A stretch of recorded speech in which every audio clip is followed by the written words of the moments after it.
we all have self. Self is like the sun behind the clouds. This is a IFS practitioner shared this quote. And the sun is always there, but the clouds are in the way. And so when we start to release the clouds, the presence of self can emerge. And so self is compassionate, connected, courageous, calm, creative, clear. When we have these moments of self, then we can let self help these younger parts of us.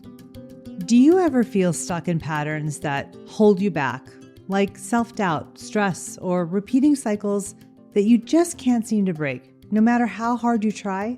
Well, what if the way forward isn't about trying harder and pushing harder, but pausing, getting curious, and connecting with yourself in a whole new way? As we step into a new year, it's the perfect time to explore this question with someone who's made it her life's work to guide others toward healing and growth. My guest today is Gabby Bernstein, the #1 New York Times bestselling author, speaker, and a true trailblazer in emotional healing.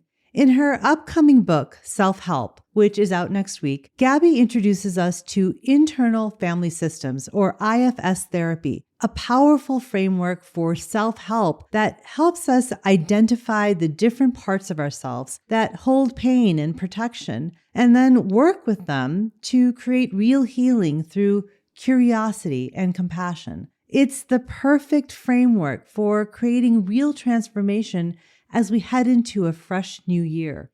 In our conversation, Gabby opens up about her personal journey with IFS and how it's helped her overcome self-doubt, break free from old and inherited family patterns, and create more balance and clarity in her life.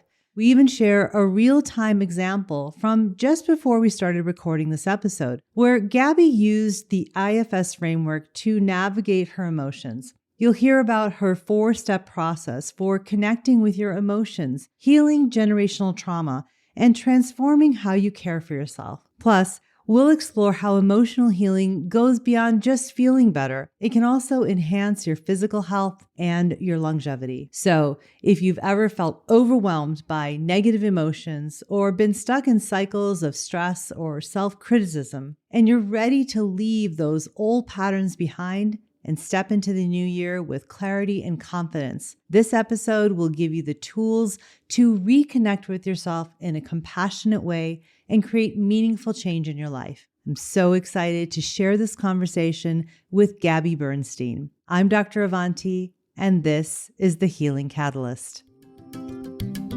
Hi, I'm Dr. Avanti Kumar Singh. In over 20 years of practicing both Western medicine and Eastern healing traditions, the most important thing that I've learned is that healing is a journey we take together. So on this podcast, I'll be demystifying Ayurveda and other integrated medicine, showing how these simple, ancient practices are the keys to unlocking a healthy modern life. We are all healing catalysts because healing starts within. It starts with you, and it starts right now. This is a Soulfire production. Gabby, it's so great to be with you. I feel like this morning is a really good time to be with you, given that it is the day after the U.S. election, that when we are recording this. I know it's not going to go live until December, but Here we are. mm-hmm. Here we are. It's really good to be with you too, because for the past 15 minutes, you've witnessed me go through a tech difficulty at a time when I'm having like hormonal upheaval, and witnessing me with my husband trying to fix the tech and the dynamic that can bring. Yep. And all of the parts of me that just showed up. So we've never met before, and you're witnessing me sort of in this triggered moment is the best word, right? So we've just received these results of this election. I'm hormonal. My tech isn't working. I'm sweating. You're here. I have 6 hours ahead of me of recordings. And so and then my husband's there, the dynamic of that. So there's these extreme parts of me coming through. And when we began, before we started, I said to you, I'd like to just be clear about where I'm at. Mm-hmm. And as soon as I was able to voice that clarity, I felt a connection between us. Right. And my system settled. Mhm. And I was able to go from clarity and connection to, oh, this is a nice distraction. What a great way to spend the next hour Right. instead of being stuck in that part that I was in 3 seconds ago. Yep. And that whole encounter, while it was somewhat embarrassing for me and, not anymore because we connected, but, and it was frustrating for my husband and he's like left sweating. And the Yes. whole situation was a miracle for me because that was my process that we're here to talk about today in full effect. Yes. And actually, I was quite aware of that because, your team sent me your book and I read through it. And as I always do a lot of research on people before I interview them. And as you were going through all of that and I was witnessing it for 15 minutes, I was thinking, wow, she is really practicing what she preaches. And so I'm really, really um, intrigued and curious. And I think it's amazing that you practice what you preach. And so I witnessed that, which is really, really beautiful. So thank you for that. It's easy to practice our principles when things are going right, and For and sure. it's it's awesome to practice it when things are going wrong. I agree. I always say to my patients and students, when I'm suggesting different practices, and they're like, well, is it really going to make a difference? I'm like, just do it for a couple weeks and then stop doing it for a few days. And you'll notice because it's when you don't do it that you notice. It's sort of the same thing, right? That we don't notice when we're doing these practices on a regular basis how much they are settling us, how much they're helping us, how much they're healing us until we take a moment to become aware, Huh. right? Or we don't do them anymore. We're like, "Oh, shit, I feel a little off today," right? Yeah, and I think that the real miracle is when the practice it becomes the louder voice in the room. Mm, So mhm. when you practice as any form of self-help or spiritual development or therapeutic practices so often that it becomes more of a it's a muscle that you can build. That muscle becomes so much stronger than the pull to go into the other parts of who we are. And never does that mean that we don't experience issues because here in this moment, I was in a burnout breakdown moment. And to be able to have those tools so ingrained in our system that we can rely on them, and that when I said that they become the loudest voice in the room, what I mean is that the pull to check out is there, but it's not as strong as the pull to check in. Yeah, it actually becomes the check-in voice becomes the dominant voice that can take you in a different direction, whereas most of us, I think, we live in this state of being where we're in the checkout mode, right? That's our default, right? And that actually kind of let's dive into your book because that actually gets into sort of the things I wanted to talk to you about. Your new book, Self-Help, is about internal family systems, something that I've studied, in my medical career and always known a little bit about, but honestly not known a lot about.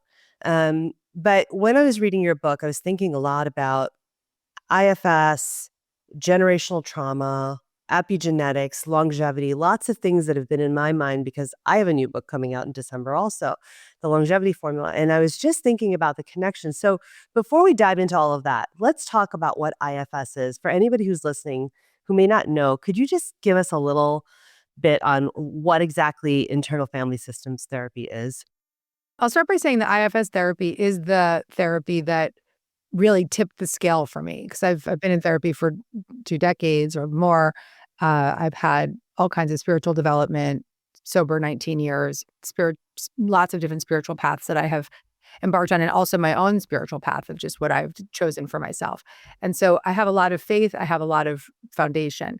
IFS, like I said, tipped the scale because what it offered me was a way of relating to my inner world that was an effective tool and therapy for calming the parts of myself that have been so protective and extreme.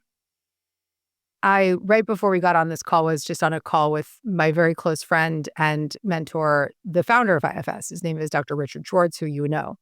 And as you mentioned, today is the day after the election. And worst, and I'll get into what IFS is, but I'll just tell this story. Yeah, I We're know. in this we're in this we're in this moment of half, less than half of the country feels like they're in crisis, and more than a little bit more than half of the country is celebrating. And so there's a great division, and the people have spoken. And Jake and I get on the phone with our shared politics, and we're sort of in this place of, okay, what's now? And it was very clear to me that the work that he's taught has had such a radical shift on me, which I'm going to teach and talk about today, that it just kept coming. It's go time, and we have to spread the message, because the real healing of the world, and the healing of the divisive nature, and the healing of the the rhetoric, and the horrors that many of us have experienced and some of us have not experienced in the same way, will come from the individual healing and the internal leadership that we all need to access. And so I'm really proud to be with you today to teach this model, and to teach it in the way that I have been able to democratize it with his blessing.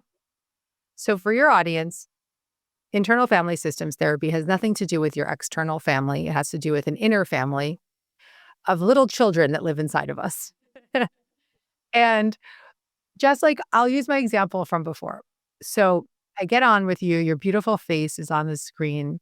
My microphone is set up differently than it should be. I have 6 hours ahead of me of recording with no break. And so I go into this panic state, and then I call my husband, come help me fix this microphone.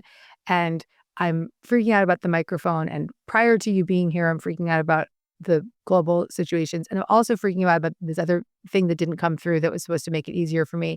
And there's a part of me that's like boiling inside, burning up, wanting to grind my teeth and scream at my husband.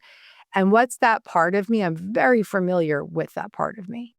She's 5 years old, and she's screaming at the top of her lungs, nobody can help me. Mhm. Nobody is helping me. And it makes me really emotional, even Yeah. just like Yeah. being with her right now. I have to do it all by myself. And there she is right here, right now. And you witnessed her. You saw her coming in. You saw the redness in my face. I had to shut off the mute you and shut the video off. And she was just right there. And she could have carried on the rest of the day, and she'll probably come back at moments throughout the day because it's an activated day, and that's just where she's at. But I was able, through the practice that I'm going to teach you and through the model that we're talking about, was able to witness her and speak for her rather than as her. And so Mhm. the moment that I said to you, I'd like to just offer some clarity, Mhm. that clarity created connection. It offered compassion for myself rather than shame, which was another direction I could have gone in. And when I was in that place of clarity and connection and compassion, I was able to start to feel a little creative, which was like, oh, you know what? Let's just actually check. Let's just like have some fun for the next hour. And I was able to feel that courage to just take on the day a little bit more. And that whole process is what I call self-help, and it's based on the principles of internal family systems therapy. And so the miracle that I just shared is the miracle of being able to recognize that the extreme parts of ourselves, the part of me that wanted to rage at my husband and give up on this day, isn't who I am as an adult resourced person. It's actually a young part of me that's been around for my entire life. And so when we start to witness that the extreme patterns, behaviors, addictions, and any type of extreme dissociation, binging, raging, screaming at our husbands, all the things that we do that we feel guilty about later. We say, "Oh, that a part of me took over. I don't know what came over me," or "I'm really controlling," or "I'm really can't put down a drink, and I can't make that change, and I just can't, love myself," or all the things that we have as extreme patterns have been around for a really long time, Yep. and they're protection mechanisms. Mhm. And in IFS, they're called protector parts. And who are these protection mechanisms protecting? Who was that rage earlier that you saw boiling in my skin protecting? She's protecting the little girl who's screaming and saying, nobody's helping me. Yeah. You know what really struck me that you said is that you were speaking for her, not as her. I think that is so important to really, really click into, because what you did by saying, I just want to be clear, let me give some clarity. You were speaking for her, not as a 5-year-old, like just freaking out and raging and all those things, right? And so it's these parts, right? I know in IFS, they talk about these different parts of us, our internal parts or parts of the mind. Can you explain what that means? And I know you talk Yeah, about, so now let me simplify it. yeah, I actually have decided that when I come on these podcasts, I'd rather teach this from self-help, because when I teach it from IFS and I start using a lot of the IFS language, I notice that people might check out a bit. And so I'd rather do what I've done, which is democratize this model. So sure. everything I'm teaching you is based on the principles of internal family systems Mhm. therapy, but it's a self-help tool. So what I'm teaching isn't what would happen necessarily word for word in an IFS session, but it's all based on the principles. Okay. So I like to keep it very simple Sure. and keep it like an easy to access. So we all have these extreme parts of ourselves that act out in different ways. And we can maybe identify them right here, right now, like I just did before: control, rage, all the isms, right? Alcoholism, workaholism, so we have these different parts. And these behaviors and patterns are known as protection mechanisms. And they are with us on a day-to-day basis, often managing our lives. So anytime we get triggered, we go right into these protection mechanisms, protector part. Sure. And we'll go in and we'll start raging because we feel out of control, or we'll start overly controlling because we don't want to feel a shameful feeling, or we'll overcompensate, or we'll people please, or all of the above. We know these things that we do. And when we can start to witness these patterns and behaviors as not who we are, but a part of who we are, what happens is we can see that these patterns and behaviors are actually masking something much deeper. And they're protectors. They're protecting us from very young, oftentimes young, traumatic events that we experience, and maybe even adult traumatic events, but moments in our life, particularly young moments, when we didn't have the capacity to face or heal or process big extreme experiences. So trauma with a big T, trauma with a small t. So my little girl was trauma. She experienced sexual trauma as a child, and she experienced a very inadequate upbringing that did not provide her with the safety that she needed. And so she built up a core belief, and if I don't do it, nobody else will do it. And then she protected herself by just controlling everything. And she protected herself by becoming addicted to cocaine and alcohol and love and all of the different addictions that I've experienced throughout my life. And so the young parts are called exiled parts in IFS. They're little extreme little people that can't handle it. They don't have the processing.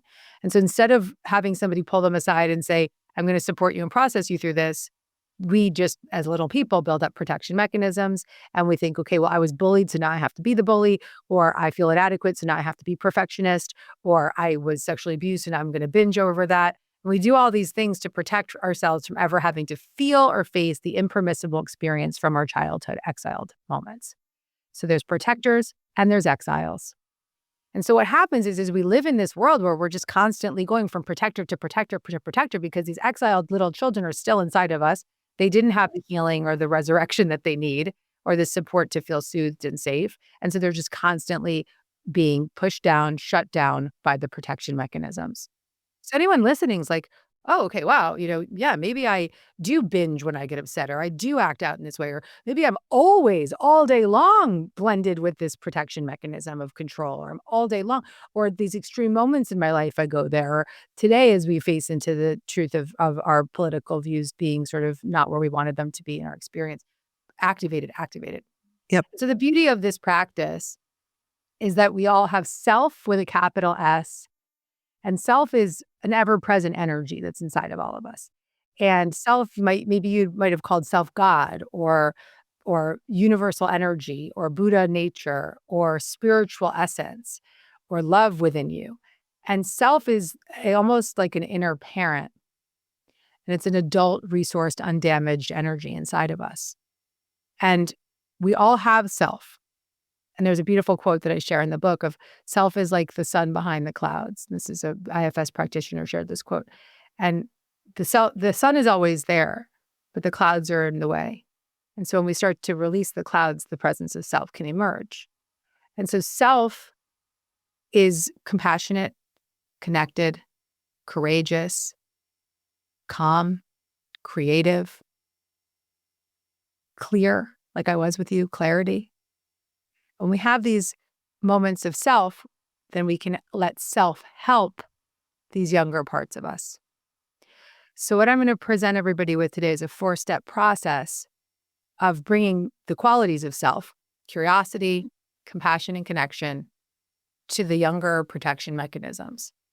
And so instead of checking out all the time and going to the food or going to the booze or going to the whatever, the rage or the alcohol or the blendedness, we check in. And the more we check in, the more safety we feel, the more calm we feel, the more we trust that that self energy is there.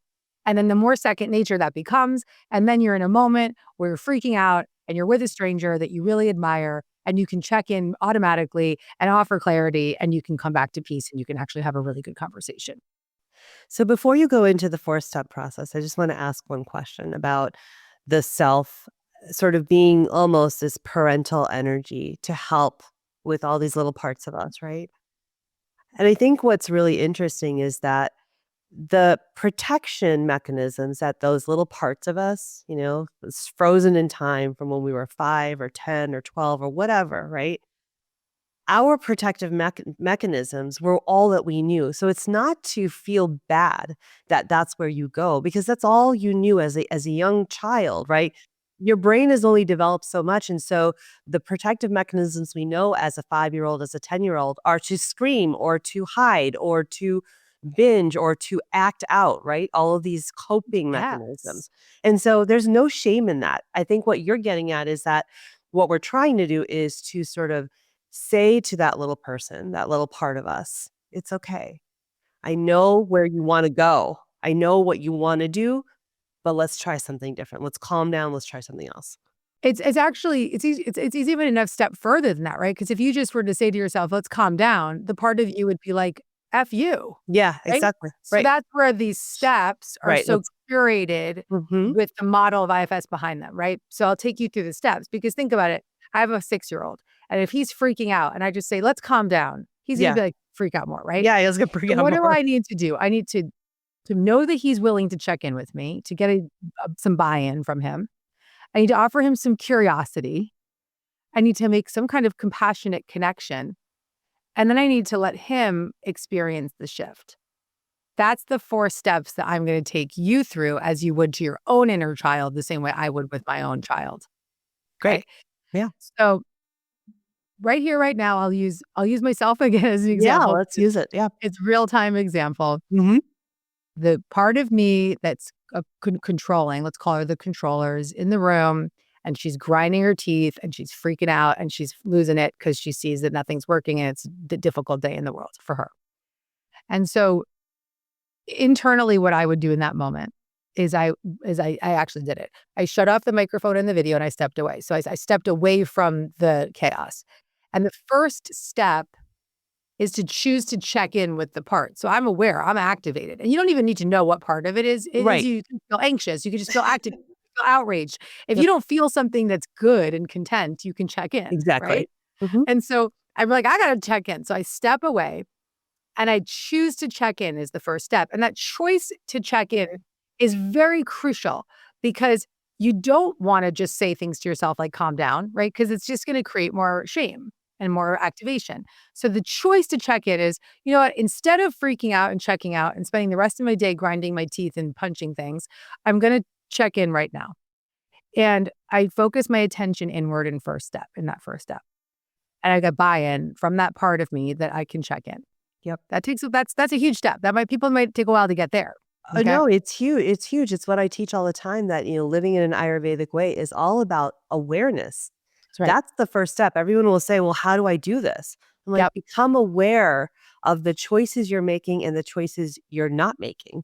And aware of your sensations and Exactly. feelings. Mhm. Okay. That's step 1, choose to Yeah. check in. Step 2 is beautiful. curiosity. So I started to question, okay, I I didn't need much curiosity in that moment because I was pretty clear about what was going on.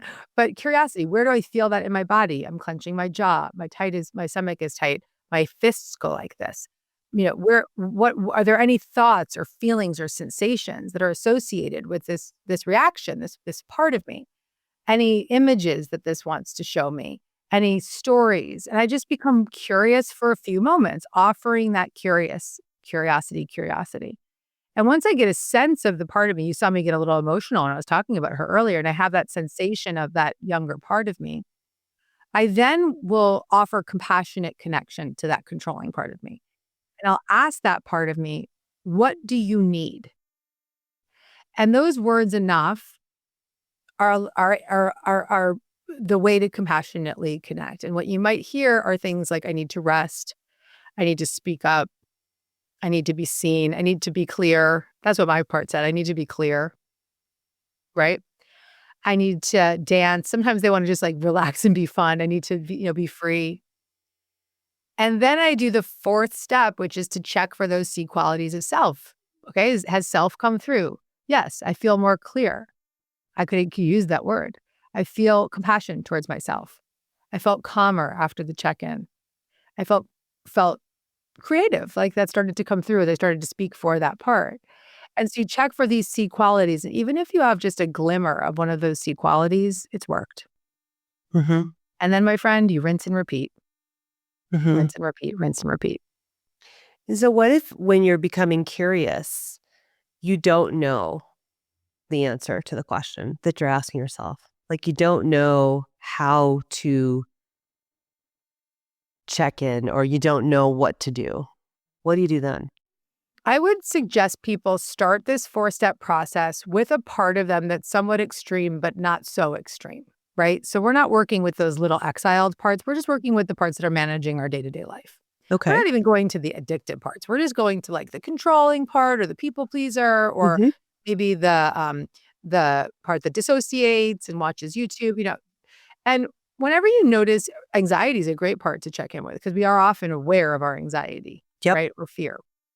And so whenever you have enough awareness that you're in a place, a feeling, a sensation, or a behavior that's not desirable, that's a cue to check in. Of course. And so you have to have that awareness and that desire. So if you're reading the book or you're listening to this, and you're like, oh, let me practice this. Okay, you have that awareness. That's the choice to check in. That's just saying, I notice I'm here and I have awareness that I want to move inward. And then the second step of curiosity, it's not really about trying to do anything. It's just about asking. And I like to do this, there's a whole practice in the book all about journaling this process. So if you're someone who doesn't actually visually see things internally, or you can't actually somatically connect physically, journaling would be great. So you can just ask the questions in a journal. Where do I feel this extreme feeling in my body? What do I know about this feeling? How old is it? How long has it been around? And the prompts are all in the book. What does it want me to know? Are there any feelings, thoughts, or sensations that it wants me to know? And you can just free write, and you'll be blown away by what comes through. So that's maybe an easier access into the curiosity. And once you have a little bit of a connection, then you offer that question compassionately. What do you need? And then let it write more. Let the part of Mm-hmm. you write more. You're letting this young protection mechanism inside of you speak up, be Mm-hmm. seen, be heard. And you're allowing it to be seen through the lens of these steps, right?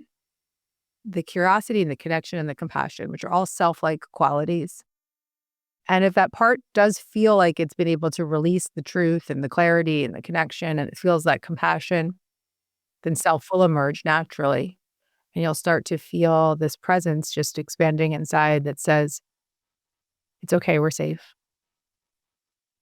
and we're okay. Yeah. I think that that's really important because I think so many of us get into our heads when we're doing these types of processes, right?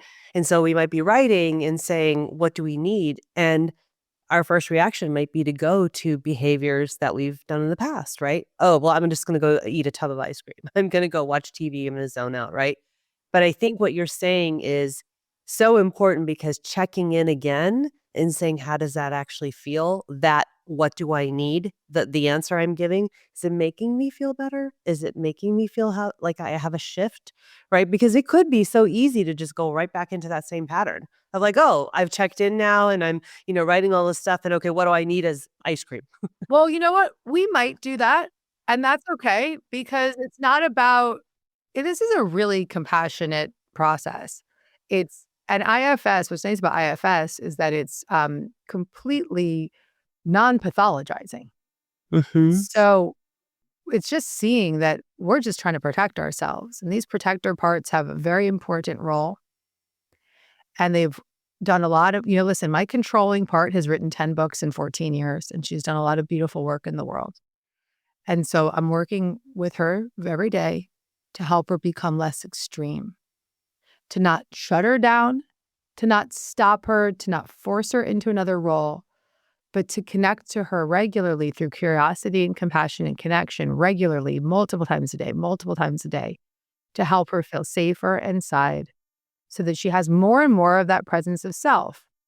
And so that she can speak for what she needs and she can be clear. And let me tell you something, I'm experiencing the miracle. Do I not get irate in moments? No, I did. You just saw it. But what is beautiful is that I can now, for the past month, let's just call it a month, because it's really starting to click for me in a big way right now.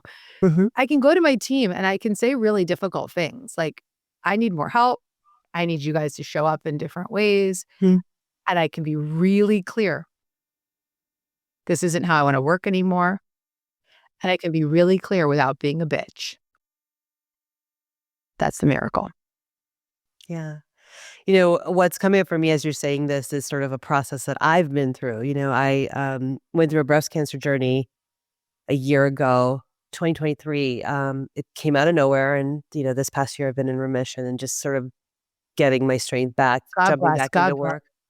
Yeah. God bless. And, so many of the realizations I came out of that process are very similar to what you're talking about, because I really had to sit with myself and say, okay, what's this next era going to be like for me? I'm 53.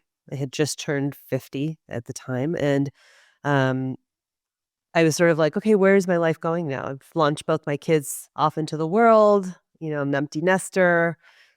What's it going to look like? And then breast cancer comes out of fucking nowhere, right? And I'm writing my second book and I have to pause it and the whole thing, right? I really had to get really clear and sort of sit down with myself and say, what is my first go-to as far as protecting myself? Because I could have shut myself, inside the house and not connected with anybody and done the controlling part. I'm identifying with so many of the things that you're saying, Gabby, because I'm very similar in the sense of, I had some things happen to me when I was a kid, and I have been a perfectionist to compensate, to deal with that. That's how I've protected myself. And so I went into, I can muscle through this, no problem. I've got it. I teach people how to take care of themselves. I teach people how to heal. I'll get through breast cancer. Okay, I'll do it. And instead, I really sat with myself. I became very aware of where I was going and what was happening. And I realized, oh, yeah, you need to do things differently. This is for you to really get through this. You've got to put that protective part that is speaking as little Avanti, as that part of me, and speak for me, which is what I did was I said, I'm going to share this with everyone and I'm going to ask people for help. I'm going to receive love. And that's what I did. And I have been operating from that perspective ever since. And so for me, it has completely shifted how I do things in the world, how I show up. I'd love to reflect that back to you because I witnessed that newfound immersion of little Avanti here Mhm. when I was like stressed and and you're like, none of this matters. You were like, tech issues, whatever. Yeah. And you were really living that truth. So I just would love to just give you that just genuine mirror back to you that is actually what you're embodying. And I know that this seems like a minor thing, but it's not, right? Because it could have pissed you off, or you can be like, I have a busy day, and they were 15 minutes behind, and there's many reasons that could have been annoying for you. It's a difficult day for all of us, right? For many of us, and so you just sat there, and like, doesn't really matter. I'm just going to be here now. Yeah. Yeah. That's the It, miracle. Yeah, and probably a few years ago, at least 10 years ago, and even 5 years ago, I would have been like, "Oh god, I have so much to do," and I'd be thinking about, "Oh, now I have to do this, and that's gonna get delayed, and this," and I'm just like, it'll be fine." And that also is self-presence, right? Like, that calmness that you had extended a lot of calmness to me, and self begets self. So you being in that calm energy gave me even more presence of calm to untangle myself more. Mhm. And you talk about this a lot, but, like, when we're with, even with, like, children or partners, and our energy affects Yeah, the energy. of course. And so the more access to self that we get, the more we can be be a support system energetically with the others. So yeah, your calmness was very helpful for me there. And it also just like to say, what a beautiful thing to witness you in your health and your vitality right here, right now. Thank you. So what that's also bringing up for me is that, the connection that we have with each other, right? You're talking about how I energetically was able to share that with you, right? I'm also wondering, because a lot of things came up for me with thinking about generational trauma and sort of how does that connect to even how we react, right, in this internal family system sort of model, right, of these parts of us that are protecting us from trauma that we've had. Do you think that there's a connection there with how 100%. it connects us to generational trauma? Yeah. And I'm so excited to read your book. You're saying it's about epigenetics and generational. Longevity, Yeah. yeah. Mhm. Yeah. Oh God, I'm so excited to read this. I come from uh Holocaust survivors. And, my grandmother was a Holocaust survivor and that whole side of her family. And so I think that's very present. I've actually started to feel that very physically at Mhm. some of the things that we've been witnessing with antisemitism and the rise. And, uh, I believe that also from the lineage of the women in my life and their own sexual traumas and what that's impacted me on an epigenetic level and also just on a, uh, parts level, right? Because the burdens are passed on energetically and even in the womb. Mhm. So, maybe somebody might be thinking like, "I didn't experience anything, but your mother's trauma is very present in your For system," sure. right? Or, your whoever else in the family. Right. So, we can only do our own work with our own parts. We can't fix other people's parts. But what we can know is that as we heal our own parts, we heal the next generation. And so, I know that birthing in a calm way was, actually, I don't even wanna say, 'cause plenty of people don't birth in a calm way, and I don't want them to freak out. Um, but the work I've been doing on myself, I do believe is going to benefit my son, not just because of the presence that I have in his life, but also because of the imprint that energetically is being imprinted upon him. Yeah, Yeah. and then his future children as well. Yeah. Well, I also think it goes backwards too. So it goes forward to our children or the generations that come after us. But I think what I was also thinking about is that when you are going through this four-step process of checking in, right? And sort of acknowledging that part of yourself is trying to protect, right? That reaction is also coming from energetically, I believe, from generations before you, right? So whether it 100%. was your mother who experienced similar types of protective mechanisms within her small parts, right? Her little parts, and that gets passed to you as to how you then react, right? And even actually, even the way you see the world, because, that 5-year-old Avanti that may have gone through something, my experience and how it shows up as little t or big T in my mind is absolutely influenced by what I am carrying generationally in me from my mother. So it may be a response that's also being informed from this energetic trauma that I'm carrying. It's what, Dick Schwartz and IFS would call legacy burdens, Mm. that it's not just from our own experience, it's from the legacy, and that's real. Yeah, yeah. And so this brings up so much because, I think sometimes when folks read about these different methods of self-help, of trying to transform themselves or to work on themselves or whatever, to grow, sometimes it can feel like, okay, well, how is this really going to help me? And what I'm trying to connect right now, the dots, even for myself as we're talking, is that when you do these things, they actually help you incredibly, because it's not just the energetics. I mean, because sometimes people are like, I don't get that. It's too woo woo, whatever. But what I'm saying is that it actually has a direct effect on your longevity from a Yes. Western medical Yes. perspective, because yep. 100,000%. And so that is so important for all of us to understand, is that when we are doing these types of processes, like what you've so beautifully outlined in your new book, you are actually helping to extend your longevity from my perspective. Without a doubt. There's actually a chapter in self-help that's called Body Parts. And it calls upon the work of Dr. John Sarno and the psychosomatic effects of trauma and impermissible rage and burdened, exiled parts of us. So the more that we push down those exiles, the more we're pushing down the rage, the shame, the impermissible. And as we work so hard and tirelessly to protect against that impermissible, what's happening? We're creating stress, inflammation, we're cutting off blood flow, we're going into really hardcore sympathetic reactions. And so when we start to tend to these parts of ourselves and actually help them feel a sense of safety and calmness, then that psychosomatic effect of the reaction starts to become softer and softer. The body starts to heal naturally. We go into that parasympathetic state and the stress response starts to relax. Now, the beautiful thing about that is that not only are we having a new feeling inside that's calmer and then therefore affecting every single cell in our body and our viscera and our nervous system and our everything, but we're also releasing the burden of the pain parts, right? So physical pain and jaw tension, like I mentioned earlier, gastro issues, back pain, neck pain, chronic pain are also other forms of protection. Yes, Why? Because if I can focus all my attention on my gut pain or my back pain, then I don't have to face the impermissible feelings of terror, rage, and fear that happened to me as a child. exactly.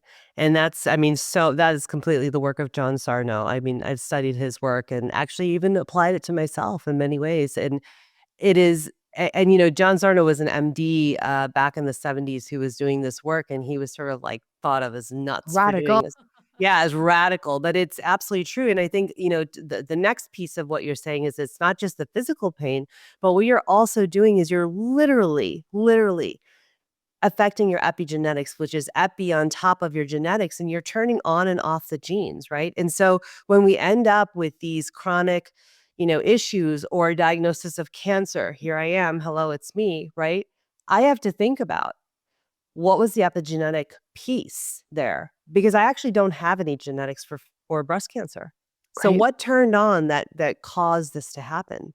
Right? And I've really been sitting with that. And so I feel like what you're talking about in this new book with this check-in process is so incredibly important for us to consider in how it affects our long-term health, because it's not just the food that we're taking in, it's not just the environment and the toxins, not just the relationships, it's relationship to self that is, I think, like at the base of all of that to start with.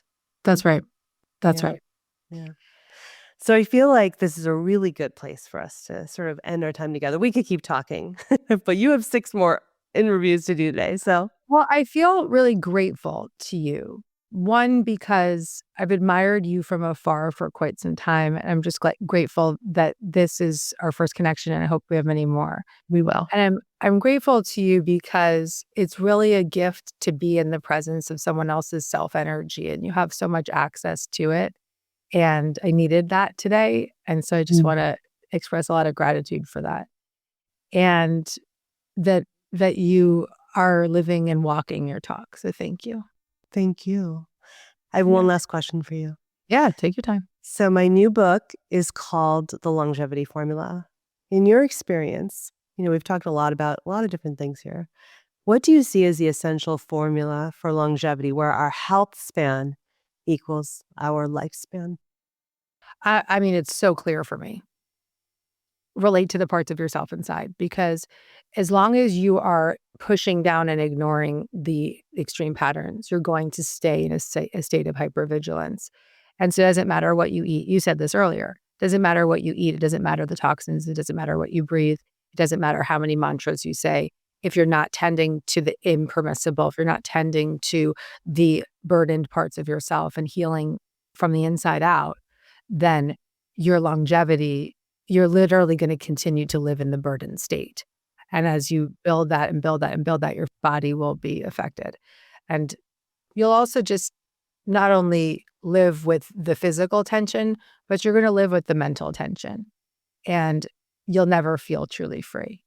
So I believe wholeheartedly in the process that I'm sharing here. I believe that this is the miracle, right? And it's Dick Schwartz's work. I had the privilege of saying that to him today. Here we are, Dick. This is our moment. This is your moment, all of your trainers, all of your therapists, to spread this internal work because it works. And it's wonderful to be able to be in the service of that mission, but also to be able to put a book out there that says self-help. This is your chance to change your life. Mm-hmm. And to mean that and to know that, because it's completely changed my life. And so for me, longevity means becoming more and more free inside. Yeah. Gabby, thank you so much for your time today. It's been so lovely to meet you and So talk great to you. And I hope that we can do it again soon. Definitely in person at some point. Absolutely. Thank you. Thanks again for listening to The Healing Catalyst. If you love what you heard, please hit follow and pass it along to a friend. And if you're feeling really inspired, please rate and review so that others can find this podcast more easily. To learn more, head to avantikumarsingh.com. And to connect with me directly, find me on Instagram at avantikumarsingh. I'll be back next week and hope that you will be too. Until then, remember, with the right catalyst, you have the power to activate your own healing, because healing starts within.